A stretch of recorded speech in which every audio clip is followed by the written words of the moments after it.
Welcome to Inspiration Rising. My name is David Trotter, and I'm a transformation coach dedicated to inspiring women and the men who support them to rise up in life, love, and leadership. All right, it's just us girls hanging out right now. Am I right? I got a question for you then. What do you feel ashamed of or embarrassed about in your life right now? It could be something about your physical body or an experience you had in the past.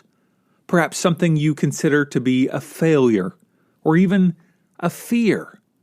Is it possible that this embarrassing thing, something you feel ashamed of, is preventing you from being the most confident version of yourself? Is it possible that you're missing out on opportunities in your life, in your work, in your business, in your spirituality, in your intimate relationships, your friendships, your finances? Is it possible that you're missing out on opportunities in your life because you've been unable to overcome the shame? Well, today I want to introduce you to Elle Russ. She is a fireball of confidence. She's a best-selling author, TV film writer, and seasoned life coach. She's the author of Confident as F-U*K. All right. By the way, there are some curse words in this episode, so if you have some young ears, it may not be the best episode to listen to with them in the car. And she's also the author of the Paleo Thyroid Solution, a book which has helped thousands of people around the world reclaim their health. Plus, she's the show host of the popular Primal Blueprint Podcast. Now, before we jump into this intense, passionate, confidence-filled interview, I want to announce the release of my new book entitled Empowered to Rise: The Secret to Embracing Your True Identity, Uncovering Your Superpowers, and Bringing Your Inspiration to the World. If you or a friend has been feeling stuck, overwhelmed, or just tired of life, I want to invite you to pick up a copy of this short read on Amazon. Now, in her 5-star Amazon review, Pam writes this: David helps the reader redefine their true identity, resurrect suppressed hopes and dreams, and cultivate new ones. He helps the reader build a framework to set goals and helps them believe that they are capable of anything their heart desires. I will be using this book as a reference for myself as it contains so many useful tools. Well, you can pick up a copy of Empowered to Rise on Amazon via the link. I'm going to give it to you now. It's also in our show notes. It's insporising.com/book. Make it real easy for you. insporising.com/book. All right, let's jump into my intense, passion-filled interview with Elle Russ. Welcome to the show. Great to have you. Oh, thanks for having me. I'm just so appreciative to talk to you about this. I want to start out by just having you define the word confidence. And you do it well in your book, but for those who have not read your book yet, how would you define it? And also, why did you choose to write a book on confidence? Well, let me start off with why I chose to write the book, and then I'll go into how I define confidence, because a lot of people define it differently, and I think a lot of people have misconceptions of it. So one of the reasons I was compelled to write it, well, I'm already an author. I wrote a book called the Paleo Thyroid Solution, but one of the topics that has come up often in my life is I have attracted people, most of the people I've attracted into my life, friends, colleagues, you name it, in some sense have needed the ability to speak up. They need confidence. They come to me for cheerleading when they need to go ask the boss for a raise, or do you know what I mean? Or, they need to stand up to a friend who's being a bully or whatever it is. And I noticed this theme over all these years. Yeah. But on the contrary too, now that seems very one-sided, like, oh, here I am, some confidence teacher, and, everybody flocks to me for this. Well, these are what the following is what these people have taught me and what can teach highly confident people. So highly confident people also have pitfalls. And some of those pitfalls are that we are very inaccessible because we are very opposed to showing any kind of vulnerability or any kind of weakness of any kind. And so, what we also have issues with is diplomacy. Sometimes we can speak and get a little bit too hot before, we really think about it, because we are really confident and we're confident in our position. And we're like, confident people can be very, alpha and bold that way. So there's that. And then also too, sometimes people who need help with confidence are also very good at receiving. They're good at allowing other people to take control in certain situations, or they're okay with delegating. Highly confident people usually are not. And it's not that it's like a control freak thing, but sometimes it is like, you know what, I could just do it better and faster, so I'm just going to do it. And not really trusting or allowing other people to do that. We can also take over and enable people, meaning like, someone comes to you and they're like, hey, I need help writing a letter. And you're like, I got it. Versus helping them learn how to do it or you're talking about my life here, Elle. What the heck? You're describing me. What the heck? Or guide them. So this is what I've learned over the years. We really have this. Now, here's the thing, vulnerability is, I'm not asking everybody to wear your heart on your sleeve or do a Facebook Live about your vulnerabilities. But at the end of the day, you're going to have deeper connections with people when you can share certain parts of yourself that you are thinking perhaps look weak. Okay. But I would argue that being confident as my book, FU*K, I don't know if we're going to use the word, but you can. Yeah, you're welcome to. So confident as fuck. And what do I mean by that? I mean inside and outside. This is not about teaching people how to be performers like myself. I can get on a stage in front of 5,000. And if that's what you want to do, that's absolutely something that can be attained. It can be learned. I have seen people go from the shyest people in the world and be able to get up on a stage. That's just performance confidence. That's not really what I'm talking about. Although I would say that, that's a valid skill for a lot of people. And if you have a story you want to get out, or you're an author, yes, then you might need to learn that skill. But you also need confidence if you're a stay-at-home mom and you got some bitch at the PTA meeting or kid's parents and who's patronizing you. Maybe you need to speak up and stand ground on something. You need confidence in every area of your life, from the boardroom to the bedroom. It matters everywhere. So being confident as fuck to me is inside and outside. So that is really, I guess, interchangeable with self-esteem. And it's not about an acting as if, pontificating and going out there. Now, what confidence isn't too is it's not a lot of people who aren't confident get offended when they hear that word, because they sometimes think that confident people are, braggadocious, loudmouth, the negative connotation of an alpha, let's say. And that's really not the case, because that's not confidence. If you feel like you have to prove yourself to somebody, you're just fucking insecure. That's not confident at all. It's really not confident. And there are people that get up on stage and are New York Times bestselling authors, and they have performance confidence and outward confidence, but man, on the inside, total mess. Total mess, totally insecure, and completely some self-esteem issues going on there. So that's also not what confidence is. Now you can, look, that's what con men are, right? So confidence men. The reason con men get their way and steal money from people is because, again, people trust confidence. That's why you want it, because you're going to be the better employer. People are going to listen to what you have to say. You are going to be, it's most authentic. Confident people, truly confident people, that's what I'm talking about, confident as fuck people. They are the most authentic, and authenticity reigns supreme in this world, in every area. So you want that. Now, some of the most confident people are the quietest people in the room. And that's really important for everyone listening to understand, because again, this is not about being the life of the party, Mr. Charmer. I would guarantee that half those people probably really aren't confident as fuck. Right. But the guy standing alone in the corner at the party, who everyone's going, oh, that poor guy, he's all alone. Not poor guy. He's comfortable in himself everywhere he goes, and he's just observing. That's confidence. So, I'll leave it there. Oh my goodness. Whoa. I feel like I just got a fire hose full of confidence. That was a lot. I love it. That's a lot. And tell me about some reasons why we lack confidence. What are the reasons why people experience over the course of their life? I see it with even young kids. My wife is a kindergarten teacher. So even at 5 or 6 years of age, some kids are super confident, and some kids you can tell are just like having challenges and not that confident. And then maybe some kids start out with confidence and then something happens along, help me understand why we lack confidence. Well, upbringing does have a lot to do with it, but that doesn't mean that you couldn't come from a household where parents were confident, the siblings were confident, and there's one sibling that maybe isn't. And that could be based on conversations they're having with their friends or experiences at school. But so part of the thing I talk about in my book is, it's basically, it's not a book of acronyms and to-do list. It's here's here's what life is like through specific stories that are relatable to everybody so that you can read them and go, nah, okay, I get that one. And part of that is overcoming parental garbage, as I call it. So one of the examples in my book is a guy named Brandon.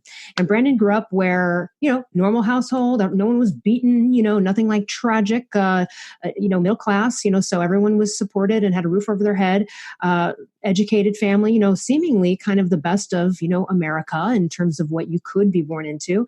And yet the father would, for example, not be able to find the hammer and then blame Brandon for stealing it, accusing him of it. Brandon didn't steal the hammer. He'd be like, I didn't take it. They'd get into a fight. Then the dad would find the hammer and never apologize. Now these things went on kind of, they would happen regularly. That imprinted in Brandon this, I'm wrong, right? I'm kind of wrong. And how did that translate into confidence? Well, Brandon got older, was in the workplace as a contractor, and he continually got patronized by the head of the project. And what would happen is something would go wrong that wouldn't even be Brandon's fault at all. Same story. See where this is going? Right. Something would go wrong. He'd be chastised and patronized in front of the whole crew and everything else. So do you feel like he was just putting out this vibe of 100%? Again, it's just in him. Again, this is it. It's a story that you're projecting and expecting. Okay. So again, how did we clean that up? So it was all right, well, first of all, my thing was, well, hold on a minute, Brandon, this doesn't happen to me or 1,000 people I know. Right. It's not that you're I'm a better employer and you're not. Where is this coming from? Finally, we talked about childhood. We looked into that and I was like, oh my gosh. So the first thing was just really having Brandon see this childhood story and realizing where this came from and that he didn't have to be wrong. The second part was mustering up the confidence to speak up next time he was patronized. Now, this took some work because listen, he had to prepare to basically walk out of a job and possibly accept that hit of money. Right. Because that would have been a bold self-esteem move as it was, and it did work, but it could have backfired. He could have gotten fired on that job. So we had to kind of work around that, making sure he was comfortable.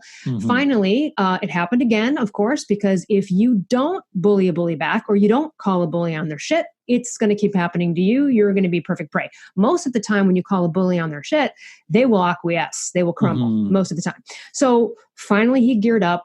The situation, of course, came right in. Something wrong happened. Wasn't his fault. Chastised and patronized in front of everybody. He stood up, said something to the degree of hey, if you can't speak to me like a normal human being, I'm walking out of this job right now. So until you change your tone, not available. Something like that. Now, as what often happens is, that was scary. It's not to say that wasn't that was a comfortable thing, but you know what? What's more uncomfortable? Patronized and going home and going, damn it, I wish I said this. I wish I could have said that. No, that'll seep into your soul and eat away for years. You're going to be thinking about what you could have, should have done. So finally mustered up that it can be an uncomfortable moment, mustered it up, spoke up. And again, classic, the boss acquiesced, apologized, never did it again.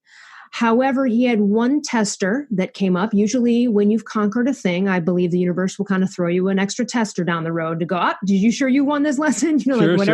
Whatever your challenge is, And so after that, Brandon started to bring in jobs and contracts with employers that were so grateful, and nothing went effing wrong. Nothing went wrong. And not only that, he would get emails afterwards saying, oh my God, we just loved working with you. Everything was so smooth. It was great. I mean, you should have heard the calls from Brandon being oh my gosh, what a whole new world. Right. And this happened to this person at the age of 40. Okay. Yeah. So it's never too late to change. But all of those years spent being I'm wrong or I'm going to be wrong. And again, you are putting that energy out there. Now, I have a totally different employee story. I've always been a great employee. I've always gotten accolades. I've never been fired. So of course, I'm not manifesting that. I only manifest more of that same thing of just being appreciated in the workplace.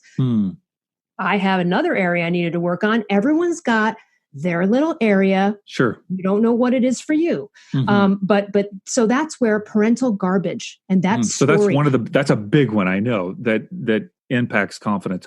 A couple more that perhaps come to mind?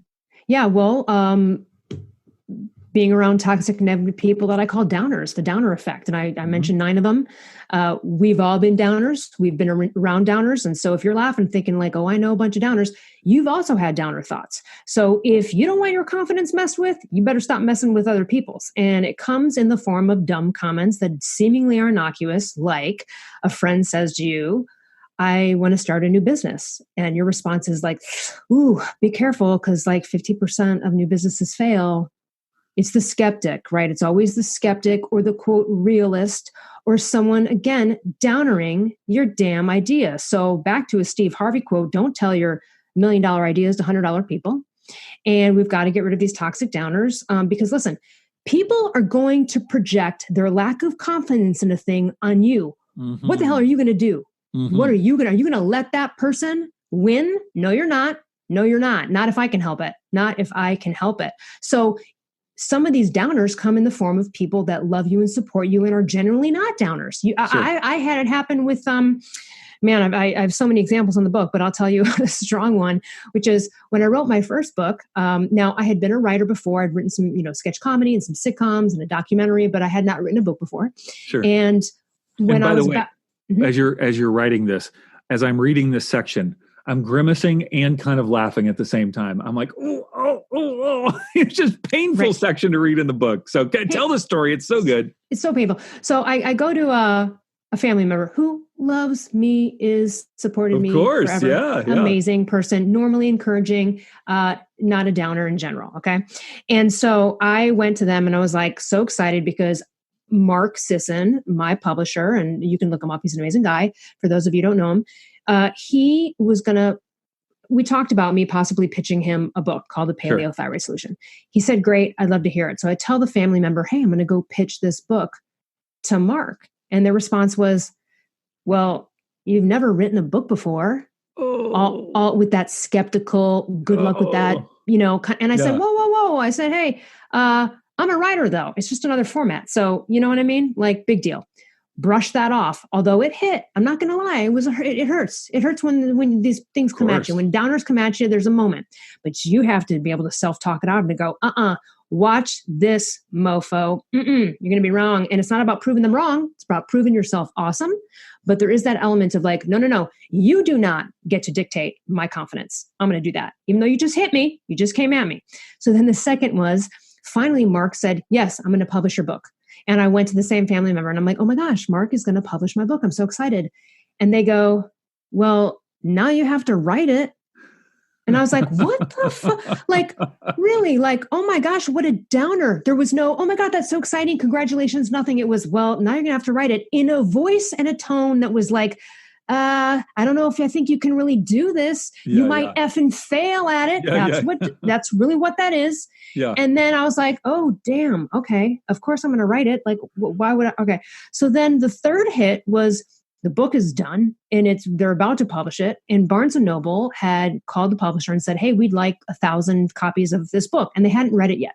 And I called the family member and I'm like, oh my God, this is so exciting. Barnes & Noble bought 1,000 copies. And they said, well, that's really silly. Why would Barnes & Noble buy a book that they haven't read? And they kind of laughed about it. You got to quit talking to this family member, Elle. You know what, though? Here's the thing. I love this family member. They're actually really supportive. And that's why I'm saying it can come from a hit from anywhere. So now when I finished the book, I actually showed them the section and I go, that's you. You're the downer. And they read it and they were like, oh my God, I didn't mean any of that in that way. Yeah. And I said, right, but do you see what you said and how fucked up and what a downer thing that was to do to someone who's in this process? Yeah. And they were like, oh my God, I'm sorry, I do. I get it. Yeah. Now, while I'm writing the book, one of my best friends who from high school, we have like never gotten into an argument. Maybe we got into like a mini political debate at one point, but we don't fight. Sure. We're very good friends. We really never had any issues. Just like while I was writing the book, before it was done, the first one, he called me like in a panic as if a parent were talking to their child and their child had a science project due the next morning and it was like 12 midnight. And they were like, dude, what are you doing? Are you writing? How far along are you? What's going on? just like that, very skeptical. You can hear this in my tone. This is so just like, oh my God. Sure. And I just spoke up and I said, yo, I was like, you are being a freaking downer. I said, I know that you may not have the confidence to write a book. Don't you dare project that shit onto me. The last person I need in this world is my best friend downering my situation. You know what I mean? And also, you've known me for 40 years. Like, when have I ever not finished something I started? Come on, man. And they immediately were like, oh my God, I'm sorry, you're right. Now, that's also a really nice thing about having confident as fuck friends, because you can do a mic drop like that and it's a 2-minute conversation and there's no bitterness. But again, I called them on it. I'm not going to not do that with my close family members and friends. Okay. So now some of these kind of comments can bring people to tears, and I get that. But again, everyone around you, there's going to be someone. Downers are everywhere. What are you going to do? How are you going to fuel your confidence in the face of that? Now, again, yes, you might go, all right, definitely don't talk to Nancy because Nancy's a downer. I'm not going to tell her about my project and my dreams until it's finished. But I guarantee you that even when it's finished, you're going to get some downer comment. I had a friend who did an animated kid series that I ended up writing with them, and they did a little like iPad, like a children's book, a digital children's book, and they had an Emmy Award-winning animator who was willing to do it. And they were telling their downer friend at the time, like, hey, oh my God, I'm so excited. This Emmy Award-winning animator is going to do, I'm going to talk to this, guy, and he's going to, about my book. And she goes, if he has an Emmy, why would he want to do your book? Okay, yikes. Everybody's heard shit like this. It doesn't matter what it is. So what are you going to do about it? You either get rid of these people, you call it out, you speak up, but you've got to do some internal work to get past it, because it will seep into your soul. So that's another part of things that affect confidence, or being around those people, being any kind of victim. So one story in the book is just a real simple one. I've got a bunch of them, but I have a section called Your Victim Application Has Been Denied. And in there, I talk about a 50-year-old woman who I heard at a gathering say, and her mother was there, like in the backyard or something. And she was kind of excusing to us, I guess she obviously felt defensive and insecure about where she was in life with success and money or whatever. And she said, my mom, like, if she just pushed me further, I tell you what, like, I'd probably be somewhere else now. But you know what? She just da-da-da-da, da-da-da-da. And I said, hold on a minute.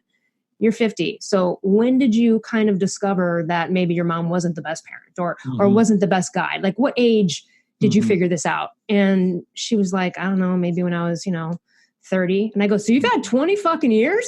You've had 20 years to pick your shit up from your bootstraps and get it together for yourself. But instead, she just allowed her mother to have power over her and continue this victim story. I'm sorry. Canceled. Cancel that, everybody.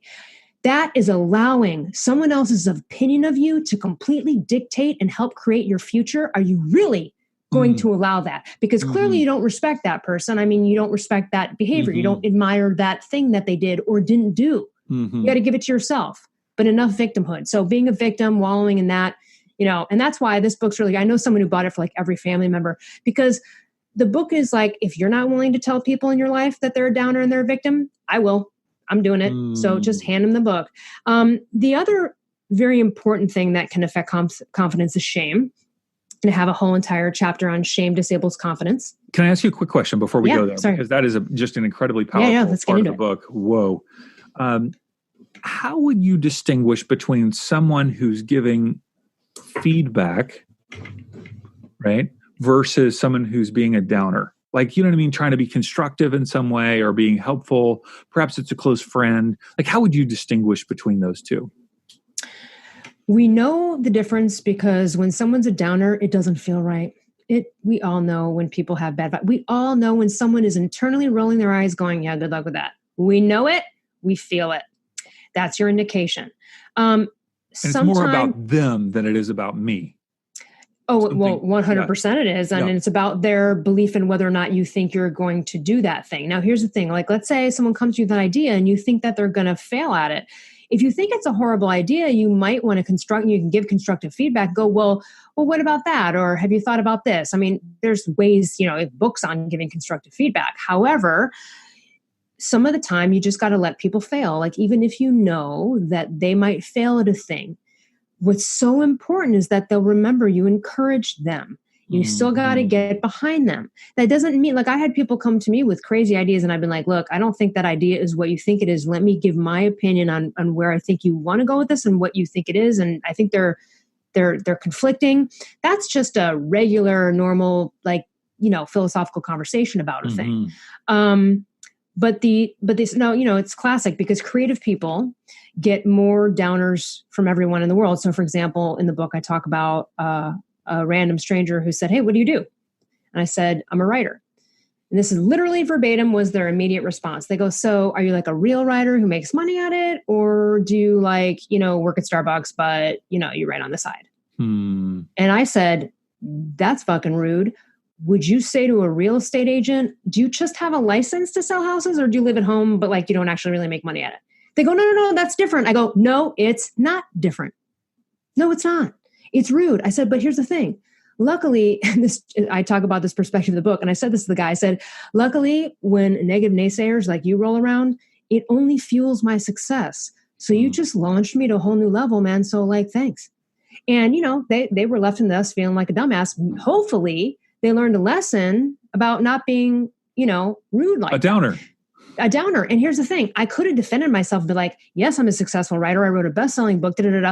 No. Instead, I was kind of getting slightly bullied and I bullied back and said, F you, you're just rude. And this is why, and F off. That to me is what fuels confidence. Now, you got to choose your battles wisely. I don't go looking for fights. I'm not, some things are better left unsaid. Sometimes you don't speak up, particularly if you think you're going to get your ass kicked. I'd rather have my ego punched than my face. Like let's be reasonable, right? You know what I mean? But at the end of the day, when you're defending, again, you're kind of feeding into their skepticalness. And, sure. I talk about this in the book. I have a twist on an old quote, but no one ever built a statue to a skeptic. We don't ever see a statue in a park or a national monument anywhere in the world where the placard says, this guy didn't believe in anything and thought nothing was possible, argued with everybody. No, we erect statues to people that thought things were possible when others didn't. Okay. So again, you're just going to get hit with quote reality, particularly in a creative profession, because, like, oh, I want to be a writer. I want to be an opera singer. I want to be a musician. People are going to be like, ooh, that's really tough. I had someone say to me after telling them a writer, ooh, it's really tough, isn't it? I go, is it? Because it doesn't seem to be tough for all the people that are doing well at it. So what do you have to say for them? How about I be on the 50% of the side of the businesses that succeed? Like, stop being a downer, bro. Like, and we've all been downers. We do it all the time through vibration, through rolling our eyes inside. And we know what that is. And when we do it because we are judging and it doesn't feel well, we're often annoyed at the person for even thinking of such a grandiose plan or whatever. And that's when you need to check yourself and go, hold on a minute, man. Well, who cares if they fail? Like, so let them. But, I'm going to encourage them anyway. And you don't want to let people do insane stuff. I mean, I would definitely warn someone against something crazy, if it were life threatening, maybe, but even then, so like, there's people that like climb mountains, and people think that's insane. That's their thing. Friends, I want to invite you to join our next Inspiration Rising Live on Thursday, March 26, 2020 at 6:30 p.m. in Orange County, California. This is a live podcast recording featuring interviews with Morgan Harper Nichols, author of All Along You Were Blooming, with over 1 million followers on Instagram. She's an amazing poet and illustrator. And Reverend Sarah Heath, author of The Authenticity Challenge. Plus, I'll be interviewed by Stacey Robbins about my new book, Empowered to Rise. You can call it a book launch party, call it a live podcast. I call it Inspiration Rising Live. Tickets are available at insporising.com/live, and all ticket holders will receive a copy of Empowered to Rise and a deck of My True Identity empowerment cards in the swag bag. Get tickets at insporising.com/live. I want to talk about this issue of shame and how shame holds us back from being confident. This was, I would say, the most compelling part of the book, where you share your own story of dealing with shame. Would you mind unpacking that just a little bit? Sure. Yeah. So, It is actually one of the best chapters in the book and really revealing. So I have been very confident my whole life, not with moments, with teenage years, awkward stuff, but, random, bitchy girlfriends in high school, obviously we all go through stuff like that. But when I was 22 years old, I had graduated from college and I really wanted to make a ton of money and I just wanted to retire early. And that was my goal. And above all else, I wanted to do other things. I actually wanted to be an actor and a performer and all this kind of stuff. But I was like, that's unreal. I downered myself. I was like, that's unrealistic. That's total BS. I'm going to go make a ton of money. So while I was applying to law schools, I got this salary paid job with a company, and they were the fastest growing company in San Francisco at the time of the tech boom. And next thing you know, I'm like the 7th person hired. And at the age of 22, I'm managing like 100 people throughout the state of California. I have my own office. I'm wearing Armani suits. I have 6-figure income, and I'm about to make $250,000 a year. So with my next promotion. So for me at the time, I was like, oh, I am done. By the time I'm 35, I'm going to have Porsches in the driveway and a couple homes. And, I was just set. Things were looking great until one day, my arms failed me. And I talk about this in detail in the book, but essentially I sustained a hand injury that gave me chronic tendonitis and tenosynovitis in both of my arms leading up to my neck.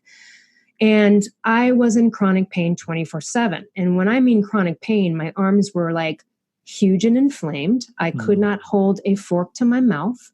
I could not wipe myself. My arms went numb every night. I couldn't talk with my hands. I couldn't hold a cup in my hand. I couldn't run my fingers through my hair. Every activity. If you're listening now, you've probably adjusted your hands a million times. If your hands are in great shape, you better count your blessings on this, because this is a hand-based world. There is not one job in this world that doesn't require the repetitive use of one's hands 8 hours a day, 5 days a week, except for speaking, right? Acting, or, like dictating, right? Or translating maybe. But other than that, other than using your voice as a radio show host or something, you have to use your hands. You can't work at a Starbucks without using your hands 8 hours a day. You can't be a waitress, and you can't be a checkout person at a grocery store. You can't be a babysitter, can't hold a baby in your arms for too long. So immediately at this time, I thought initially like, oh, it'll just go away or something, or it'll get better. And then it clearly didn't. I suffered for a very long time. The company didn't put me out on workman's comp right away because I was making so much money for them. So they tried to hire someone to be my hands for me, but I still couldn't get away with like getting up in the morning and getting myself ready. And I couldn't get away with, like I still had to make some phone calls. I still had to take some notes. The person they hired for me wasn't there 24/7.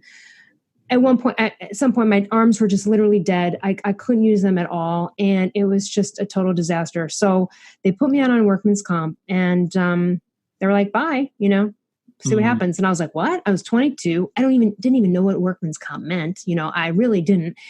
And the doctor too said, you're going to have this for the rest of your life, and it may get better and the pain will go away. But if you continue to do like this job or jobs like it, you're never going to be able to do that again. It's got to be something else, because it's going to come back. It's like a baseball player. The pitcher throws it all year. He's out for a year because of the tendonitis. Then he comes back. He gets it again. It's what they call a repetitive strain injury. And we use our hands 24/7. So you kind of can't get away with just resting your arms all the time.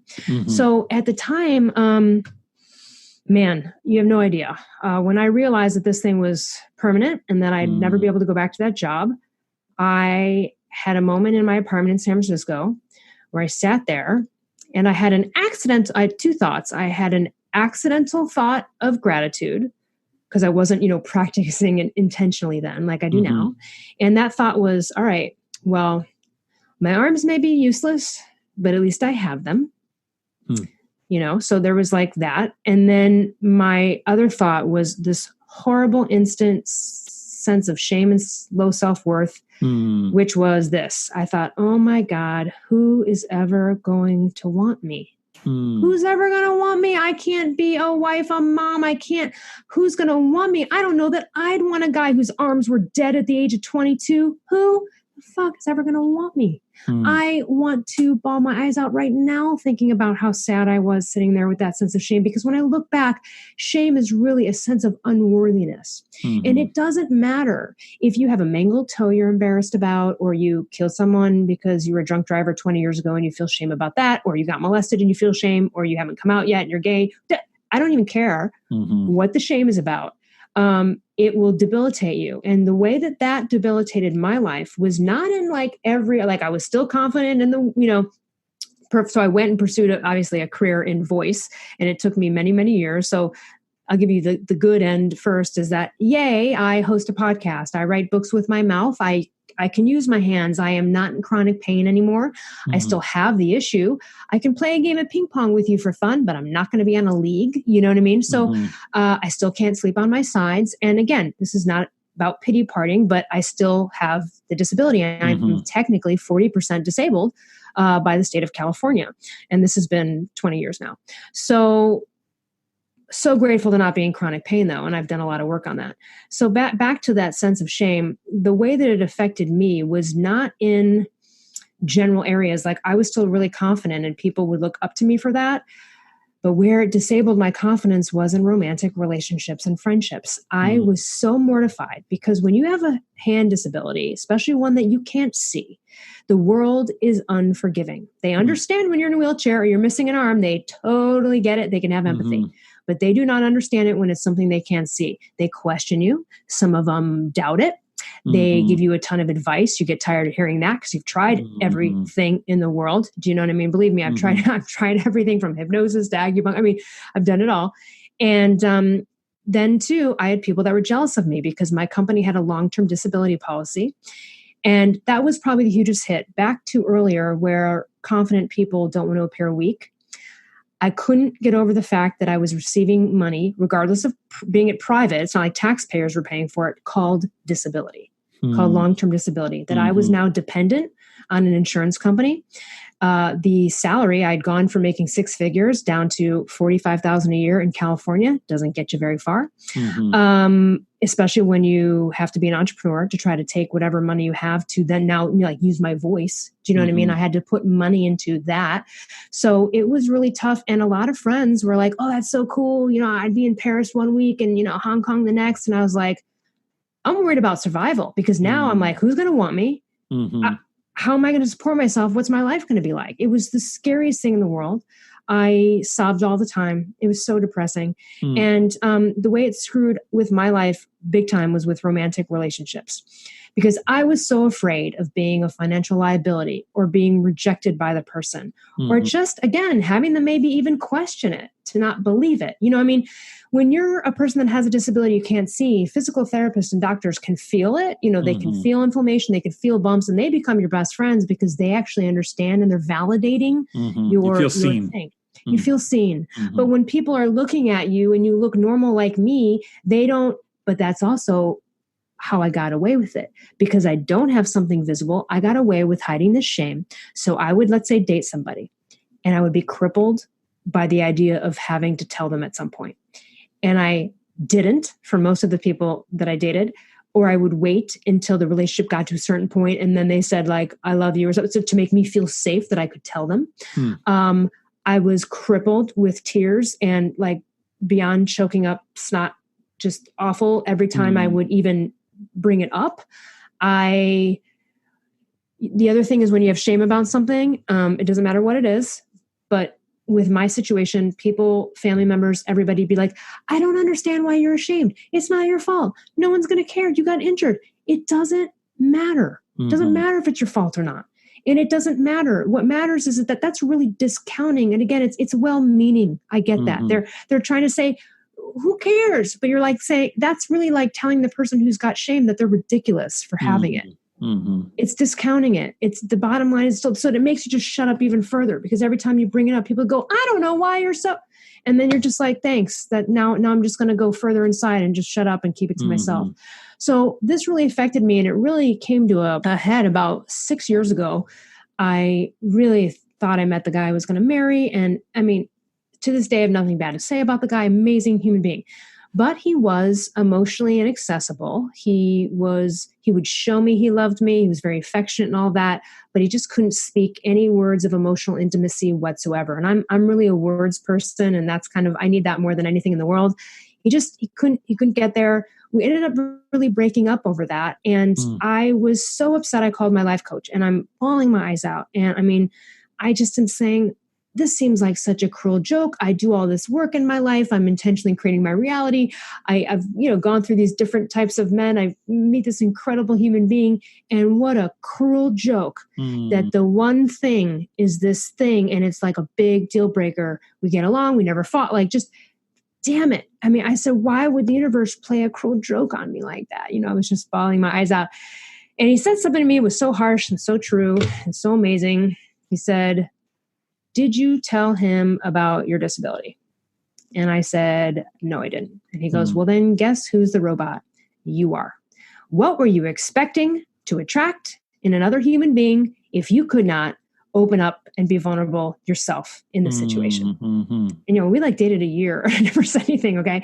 So, it was so harsh. It was such a painful rally. It was true. And I'm like, oh my God, okay, I this can't happen again then.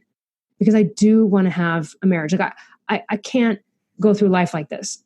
This has got to stop, because it's coming up. It's now happened, so many times. And so I just started to be like, all right, he said, you just got to learn to be a little bit more vulnerable, and you got to start small. And maybe it's like revealing it to a friend you didn't tell, maybe you start there. So I did. And here's what's really miraculous is that I decided to finally kind of be like, all right, I'm not going to have any shame about my shame. I'm just going to say it. F it. People have to accept me for who they are. If they don't like it, then I don't want to hang out with them anyway, right? So I had a fellow podcaster who Karen Martell, and she was just asking me a question one day, and she was like, you do all these things. What's your main source of income?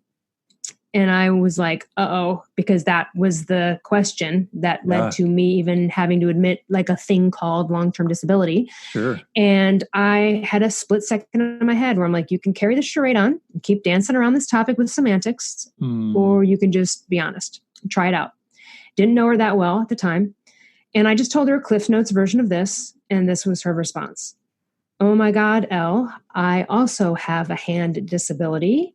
I was a body worker for 15 years, Right. really intense hand work and she was a rolfer, which is, if you don't know it, look it up, but it's intense hand manipulation and body work on a human being.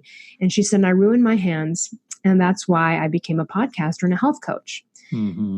I got off that call with her and I started bawling my eyes out, because if that wasn't a sign from the universe that I was going in the right direction, I don't know what is. Like the first case of me kind of coming out to a random person, and she happens to also have a hand disability that you can't see.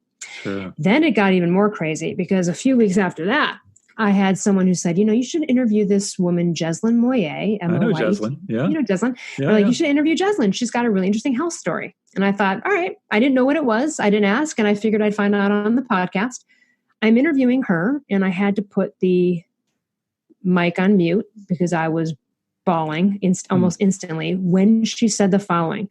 She said, I got into a freak accident that nearly severed every tendon and nerve that led to my left hand. And after waking up after 8 hours of emergency surgery, I couldn't feel my hand. And she had this thought of instant shame and low self-worth, which was this. She said, I thought to myself, oh my God, am I ever going to feel a man put a ring on my finger? Again, immediately, like you wake up one day, you're immediately different than the rest of the world. You are now disabled. You are now fucked, and you also are now immediately have an understanding of your relation to others. And it's one of being different and one of possibly not being accepted. It's a horrible sense of self-worth and shame. And what are the odds that within a few weeks of me being honest and open and just coming out about this and being vulnerable and open about it, that I run into two women with hand disabilities that are permanent that you also can't see. Wow. And so there's so much more to the story, as from the book, but that is, that I knew that I was on the right track. And then I finally said, okay, I'm going to do a speech about it. And at Paleo FX, last year, 2018, I did a speech called The Shame of Disability and the Disability of Shame, because the shame was really more disabling than the disability itself. And it wasn't just romantic relationships. For those of you listening, it was friends. I always stayed on the outside of certain groups because God forbid someone would get to know me better and start asking personal questions. And then now I'd have to get into my disability story and tell them how I made and you know what? I just couldn't handle it. I just couldn't handle being seen as weak and being vulnerable and open. And now I obviously have no shame about my shame. I never thought it would be a success story. I never thought it would be inspiring. I just thought I was totally screwed. And then I got to interview Bethany Hamilton, who's missing an arm, the famous surfer. And I watch her movie Soul Surfer like once a year to keep my shit in check. Okay. Because someone always has it worse than you. Like you may be in chronic pain, but at least you have your arm. Okay. You don't have your arm. All right. Do you have your legs? Yeah. And I finally, I never got surgery for it because it's inoperable, but I do see a hand surgeon for many years for like cortisone shots once a year, a couple of years. And I talked to him about this and he said, Elle, my patients that are in wheelchairs know that if their arms get screwed up, they're done. They're finished. And I have never had a more intense appreciation for my legs. I also do have such an intense appreciation for not being in chronic pain anymore. I do get flare-ups occasionally, but then I'm able to rest because I don't have to go back to a computer and type 8 hours a day and keep igniting it and making it worse. One time I was having a pity party for myself. I was driving in Los Angeles and I had a hand flare up and it was in pain. And when that happens, it sometimes is a rough reminder. That and going to the doctor. And I talked to Jeslyn about this too. We both commiserated because having to go in for stuff about your hand, it reminds you of the whole scenario. And it's not necessarily like PTSD trauma. I mean, it's a little bit of that, but it's just, again, it's like if you've been living good for a while and you're feeling pain-free and then you have a flare-up, it's like, damn it, I still have, it's like a reminder. And so I was having this moment where I was just crying about it in my car and I turned a corner and I kid you not, there was a coffee shop and a guy outside was drinking a cup of coffee and he had one arm. And I was like, all right, universe, like, I get it. I'm going to shut up now. I get it. And, I could have been a victim about it, but I didn't. I did everything I could to use my voice and propel myself forward instead of just say, oh, well, I guess this is it for me in life. And, I'll just sit around and collect this money and I don't know, watch TV all day. And again, not that there's anything wrong with that. If that's what makes you happy, go for it. So it's now become, really an inspiring thing. And most people that know me, because they know me of being the author of the Paleo Thyroid Solution first, were very shocked to hear this because I never talked about it. People were like, what? I had no idea. And I think that that's good because people can see you and go, oh yeah, like you're pretty blonde, white privilege, right? Educated or whatever. Not everybody's got a rosy story. Not everybody has had it easy. And it's not to say that mine's worse than yours. I have a friend who has a traumatic brain injury and was in a coma and had with a 10% chance of living, who I talk about in the book. And he's walking around talking and helping other people do that. And his whole thing is like, I can't say which one's worse, right? You could figure it out in your head and make those judgments if you want. But, certainly it was something that I'm so glad I shared because when I did do the speech at Paleo FX, and I have talked about it, a girl came up to me afterwards and she was crying and she was 26 years old. And she said, I didn't even know who you were. I just saw that there was a speech about to begin. I sat down and it blew my mind because I was diagnosed with rheumatoid arthritis when I was 19, which is something you can't see sometimes. And she said, and my friends didn't understand, they're all 20s and like, everybody's, having a good time. And they're like, what's wrong? Well, people question, they don't get it. And she said, I thought that I had dealt with this shame stuff. I really did. But after hearing you talk about it, I realized I got some more work to do. So my message is, do not let 20 years of your life go by letting shame disable you. And it doesn't mean a Facebook Live or an interview like this, but it does mean therapy, life coach, friend, get it out, deal with it, get to a point where you have no shame about your shame and be okay with it. Some things are better left unsaid for life. That's cool. You don't even have to tell your story. But if you're feeling intense shame about it, you have to, look, I thought this one little area in my life is like hiding over here wasn't doing anything. It was just like, this not doing any harm. But it was impacting a lot of things. It was. And you can't get away with it because it's all connected. So that's what I had. That was my biggest hump of becoming confident as fuck. Inside out was that.